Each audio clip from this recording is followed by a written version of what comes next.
toute amertume, toute animosité, toute colère, toute clameur, toute calomnie et toute espèce de méchanceté. La Bible dit toute espèce de méchanceté. Donc la méchanceté n'a pas qu'une seule forme. On dit toute espèce de méchanceté. Et la méchanceté, c'est un obstacle. Et libérer la méchanceté, c'est vraiment le souhait de Dieu. Dieu est bon et il n'y a aucun mal à lui, aucune méchanceté en lui. Dieu n'a aucune méchanceté. Vraiment, voilà pourquoi nous avons fait le bon choix. Il n'y a aucune méchanceté chez Dieu. Quand quelqu'un a envie de faire le mal, j'ai prié parole de vie, il ne doit pas dire, c'est Dieu qui me pousse au mal.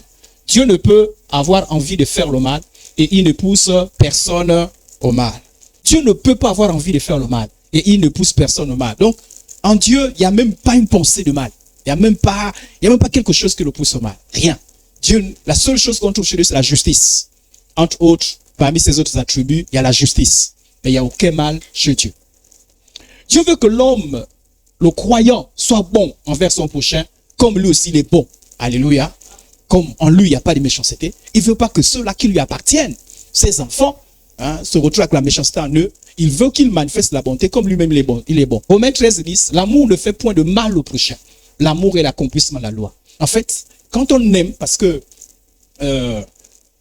la méchanceté, c'est le contraire, l'opposé de l'amour. Lorsqu'on aime, on ne désire le mal de personne. Dieu ne désire le mal de personne. Et Dieu veut que dans nos cœurs, dans nos pensées, notre manière de penser, d'agir, de faire, que nous ne souhaitions nullement le mal. Vraiment nullement le mal, peu importe les circonstances. Dieu veut pas que nous puissions concevoir le mal. Dieu veut pas que nous puissions penser le mal, peu importe les circonstances. Nous devons bannir le mal de notre cœur. Dieu interdit de faire le mal à son prochain. Alléluia. Et je vais répéter ça. Dieu interdit que nous les hommes, nous puissions faire le mal à nos semblables. Dieu l'interdit. Même si cela se fait, mais Dieu l'interdit. Si les païens ne le comprennent pas, nous qui sommes rattachés à Dieu devons le comprendre. Alléluia. Puisque nous sommes appelés des enfants de Dieu. Nous portons l'image de Dieu à nous. Volonté de Dieu, c'est qu'il n'y ait pas de méchanceté en nous. Peu importe les circonstances. Même pas en réponse au mal qu'on a subi. Luc 6, 28. Bénissez ceux qui vous maudissent. Et pourtant le prochain maudit. Mais la Bible dit qu'en réponse à l'attitude méchante du prochain, le croyant, l'enfant de Dieu, doit toujours réagir par la bonté. Alléluia.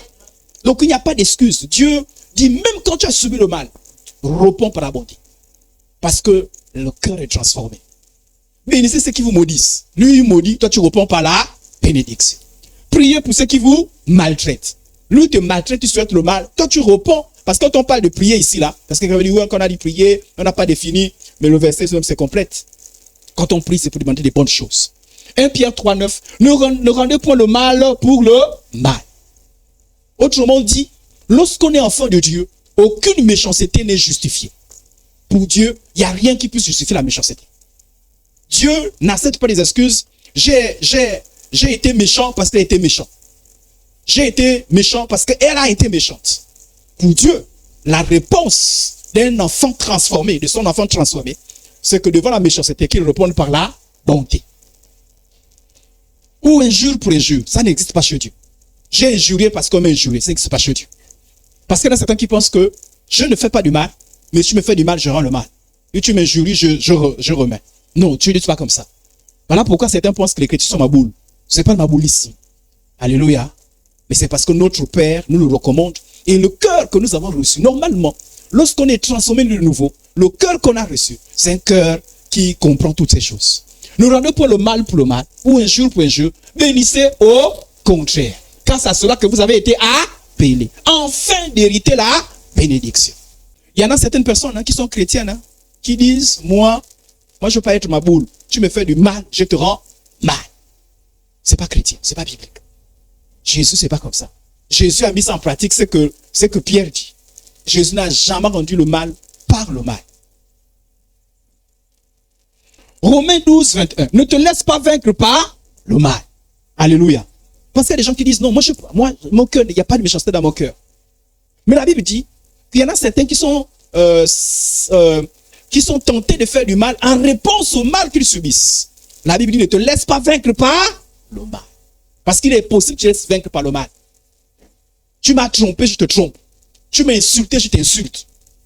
Tu m'as volé, je te vole. La Bible ne te laisse pas vaincre. Si on t'a volé, ne vole pas. Si on t'a trompé, ne trompe pas. Si on t'a insulté, n'insulte pas. Si on t'a injurié, n'injurie pas. Si on t'a maudit, ne maudis pas. Ne te laisse pas vaincre par. Ne te laisse pas vaincre. Justice, ce n'est pas la méchanceté. La justice, ce n'est pas la méchanceté. Même lorsque tu veux rendre justice, rassure-toi que dans ton cœur, il n'y a aucun mal. Voilà pourquoi la Bible dit, c'est un peu compliqué. Voilà pourquoi Dieu dit, laissez-moi rendre justice. Amen. Parce que Dieu rend justice sans péché. Mais les hommes, ce n'est pas toujours évident. Luc 6, 27. Mais je vous dis, à vous qui m'écoutez, aimez vos ennemis. Ça, tu n'as pas l'esprit de Dieu, tu ne pourras pas. Aimer. Pourquoi Dieu dit d'aimer les ennemis? Parce que Dieu dit, Dieu ne veut pas qu'il y ait la méchanceté dans nos cœurs, peu importe le prétexte. Un chrétien accompli, c'est un chrétien qui est incapable de concevoir le mal. Même devant l'injustice. En fait, la Bible dit, votre Dieu est parfait, tendez aussi vers la perfection. C'est ça qu'on devons tendre. La maturité aussi, c'est tendre ça à ce niveau-là. Quand on grandit, c'est que devant la malédiction, tu réponds par la bénédiction. Devant la méchanceté, tu réponds par l'amour. Aimez vos ennemis, faites du bien à ceux qui vous haïssent. C'est facile à dire, mais c'est difficile à mettre en pratique. Mais si tu as compris ça, tu grandis. Et c'est ça qu'on appelle la croissance. C'est ce que Dieu veut. Avant les dons spirituels, c'est ce caractère-là que Dieu veut voir en nous.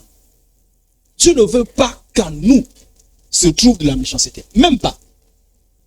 Dieu interdit de se réjouir même du mal qui arrive à son ennemi. Vous voyez un peu jusqu'à quel point Dieu ne veut pas que la méchanceté se trouve dans notre cœur. Dieu nous interdit. C'est-à-dire que notre ennemi s'est fait du mal. Dieu nous interdit de nous réjouir.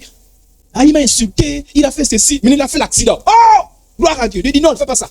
Ne fais pas ça. Ne fais pas ça. Ne fais pas ça. Laisse. Je ne veux pas que tu te réjouisses du mal. Ne vous réjouissez pas du mal. Elle m'a laissé, elle m'a abandonné. Ah, donc, ce qu'il est arrivé. Oh, il m'a abandonné. Oh, il m'a brisé le cœur. Oh, ce qu'il arrive. Oh, il y a parfois on dit, je rends grâce à Dieu. Dieu dit, même pas à l'intérieur. Je te l'ai interdit. Dieu ne veut pas qu'on se réjouisse. Mais combien de fois on se réjouit? Ça va être, quand on voit quelqu'un se faire du mal, on doit être désolé. Même si c'est Dieu qui a fait justice, on doit dire, ah, vraiment. Vraiment. Un jour, on dit que Jésus a pleuré sur les villes qui subissent le jugement. Il a dit, ah, vraiment, si vous saviez la grâce de Jésus a fait preuve de compassion. Jésus n'a pas dit, vous qui désobéissez à Dieu là, vous avez vu, on vous a jugé. On ne se réjouit pas du mal. Le mal ne doit jamais faire plaisir à un enfant de Dieu. Alléluia. Le mal ne doit jamais faire, même ton ennemi, le mal ne doit pas te faire plaisir. Dieu ne veut pas qu'on soit séduit par le mal. Dieu ne veut pas qu'on soit tenté par le mal. Dieu veut que le mal soit éradiqué dans nos cœurs. Telle est la volonté du Seigneur. Tout ce que vous voulez. Proverbe 24, 17. Ne te réjouis pas la chute de ton ennemi et que ton cœur ne soit pas dans la détresse quand il chancelle. C'est ton ennemi. C'est ton patron qui t'a chassé du travail. Quand on conseil des ministres. Rémi, à son administration d'origine. Non. Tu es désolé. Je te dis, vraiment. Voilà. En fait, tu es désolé. Parce que tu voulais pas son mal. Même si, peut-être que par là, on peut te rétablir, mais tu es désolé. C'est pas ton objectif. Est-ce que vous savez qu'il y a même des chrétiens? Quand on parle de promotion, là, il y a des chrétiens qui visent même que les autres, ils sont contents qu'on vise l'autre pour qu'on le mette de la tête. Mais non, même si tu viens à la tête, tu es désolé parce que tu voulais grandir, mais pas en détruisant les autres. Tu veux évoluer, mais pas en détruisant les autres. Non, c'est pas ça. Donc, même si on t'a mis à la place, ne te réjouis pas. C'est pas ça ton objectif. Tu veux évoluer, c'est légitime. Mais que ton évolution ne se fait pas en détruisant les autres. Ça, quand tu es comme ça, c'est la méchanceté. Dieu ne veut pas que la méchanceté se trouve en nous. Dieu ne veut pas ça. Matthieu 7, 12. Tout ce que vous voulez que les hommes fassent pour vous, faites-le de même pour eux, car c'est la loi et les prophètes. Dis-toi toujours quand quelque chose arrive à l'autre. Est-ce que moi, j'aurais voulu que ça m'arrive? Qu'est-ce que j'aurais voulu qu'on fasse pour moi? La Bible dit, aime ton prochain comme toi-même. Dieu commande à ses enfants de faire uniquement du bien aux prochains selon leur capacité. Donc, Dieu recommande à ses enfants de faire uniquement du bien. En fait, Dieu veut que dans le cœur du croyant, la seule chose qu'on trouve chez lui, c'est le bien. Devant les gens de bien, le bien. Devant les gens du mal, le bien. Dieu ne peut trouver que le bien. Et c'est rassurant quand je te trouve devant un homme de bien. C'est pas rassurant? Ça dit qu'un homme que tu sais qu'un montant de sang, peu importe les circonstances, dans son cœur, il n'y a que le bien. C'est rassurant d'être devant une femme. Dans son cœur, il n'y a que le bien. Mais les gens qui changent là, lundi, un homme de bien. Mardi, il n'y a pas un méchant comme lui. Tu n'es pas l'assurance. Tu ne sais pas à quel moment la méchanceté va sortir. Tu ne sais pas. Quand lundi, il est bien, tu dis au Seigneur, vivement que mardi, ça continue. Parce que le mal peut toujours venir. Le bien rassure. Voilà pourquoi, auprès de Dieu, nous sommes rassurés parce que Dieu veut notre bien. Refuse pas un bien face, celui qui a droit quand tu as le pouvoir l'accorder. Fais du bien. Même à ton ennemi, ça dit que si ton ennemi a faim, tu as le pouvoir. Fais le bien. Alléluia. Ne refuse pas. Sauf que tu ne peux pas. Mais si tu peux, ne dis pas parce que non, fais le bien. Fais le bien sans calculer. Fais-le sur le cœur de Dieu. Ça, c'est vraiment le cœur de Dieu. Jean 4, 17, celui qui sait faire ce qui est bien et qui ne le fait pas commet un péché. En somme, Dieu ne veut pas que ses enfants fassent preuve de méchanceté. La méchanceté est rattachée à la nature déchue de l'homme. C'est vrai que l'homme par nature est méchant. Mais la méchanceté aussi est rattachée à la nature des démons. Les démons sont foncièrement méchants. D'ailleurs, le diable s'appelle le... Donc voilà pourquoi Dieu ne veut pas. La méchanceté, c'est rattaché au diable. Et les démons sont rattachés, sont appelés les esprits méchants. Voilà pourquoi, même quand un démon te dit qu'il te fait du mal, attention, le démon est du bien. Attention, le démon est incapable de faire du bien. Son bien est déguisé. C'est mal déguisé. C'est mal habillé. C'est une bombe on a couvert pour que tu ne voyes pas. Parce que les démons sont foncièrement méchants. Le diable est foncièrement méchant. Ceux qui pactisent avec le diable ne savent pas ce qu'ils sont en train de se faire. Le diable est foncièrement méchant. Comment quelqu'un peut servir le diable et après il devient fou? Il meurt comme si rien n'était. Parce que le diable ne cherche pas le bien, c'est le mal incarné. Voilà pourquoi les sorciers sont méchants. Parce qu'ils sont remplis des esprits méchants. Voilà pourquoi Dieu ne veut pas qu'il y ait une confusion dans la vie de ses enfants. Parce que les démons sont méchants et poussent à la méchanceté. Voilà pourquoi je dis souvent aux gens que vous qui allez faire confiance aux gangas, les gangas sont habités des esprits méchants. Ils peuvent tordre faire des choses bizarres. Je vous donne un témoignage une fois d'une dame qui est partie se faire consulter. Elle estimait qu'elle avait comme une malchance, etc. et tout ça là. Mais elle était une très belle. Qu'est-ce que la dame qui l'a réussi à faire? Elle a essayé de résoudre le problème, mais elle a fait des incantations pour que la beauté de la dame lui revienne et que ça l'odeur reparte chez la dame en question. Donc la dame, en rentrant chez elle quelques jours après, elle remarque qu'elle vieillit à une vitesse qui n'est pas normale. Elle se rend compte que le niveau de vieillesse là, en moins d'une année, même sa mère. C'est comme ça qu'elle allait voir les pasteurs. Elle dit non, j'ai un problème. Je vieillis à une vitesse pas normale. Ah, c'est pas normal. Là, non, c'est pas normal. Et quand on prie, c'est un esprit. L'esprit, c'est l'esprit qui est venu faire l'échange là, qui a assuré cet échange là. Mais elle était étonnée. Parce qu'elle n'avait pas raconté tout ce qui s'est passé. Les pasteurs qui l'ont raconté ça après avoir fait la délivrance. Ils disent, voilà, ton problème est là. Il dit, oh, oui. Parce qu'ils sont animés d'esprit de méchanceté. Dieu ne veut pas que la méchanceté se retrouve dans nos cœurs. Quand la méchanceté, c'est la nature du diable, des démons. Voilà pourquoi Dieu ne veut pas qu'il y ait la méchanceté en nous. Il ne veut pas qu'on nous confonde avec les démons. Il ne veut pas qu'on nous confonde avec le diable. On ne peut pas être un enfant de Dieu et être méchant. Alors, c'est quoi la méchanceté? On n'a pas la méchanceté. C'est quoi la méchanceté? La méchanceté, une personne méchante est une personne hostile. D'abord, première définition, c'est quelqu'un qui est hostile à Dieu, qui refuse de se soumettre à ses lois, aux lois de Dieu. Voilà pourquoi la Bible appelle le méchant. De façon générale, tous ceux qui résistent à Dieu, qui rejettent les principes de Dieu, sont appelés les méchants. Mais nous ne sommes pas les méchants, puisque nous avons accepté la seigneurie de Jésus. On a dit à Jésus, tu reçois comme sauveur et comme un Seigneur. Donc nous, on n'est pas des méchants. Même quand on est dans nos faiblesses, on n'est pas méchants. Donc il ne faut pas qu'on dise, Seigneur, je suis méchant. Ah ouais, tu n'es pas encore converti. Tu n'es pas encore de nouveau. Non, ta nature a changé. Tu n'es plus méchant. Maintenant, parce que tu n'es plus méchant, enlève la méchanceté là. Tu n'as plus une nature méchante, mais enlève les œuvres, les pensées, les attitudes de méchanceté. Sinon, tu vas semer la confusion. La méchanceté, c'est quoi? C'est une personne qui a une volonté manifeste de nuire. C'est pas quelqu'un qui fait du mal par hasard. Ça dit, j'étais là, et puis je passais, puis je t'ai piétiné. Non, ça, c'est pas la méchanceté. Ça, c'est un incident qui est arrivé. Mais la méchanceté, c'est quelqu'un qui fait le mal de façon volontaire, de façon intentionnelle. Et s'il plaît, c'est quelqu'un qui fait le mal et est content de faire le mal. Content. J'ai fait le mal, je suis content. Oh, oh. Et elle va savoir qu'on ne joue pas avec moi.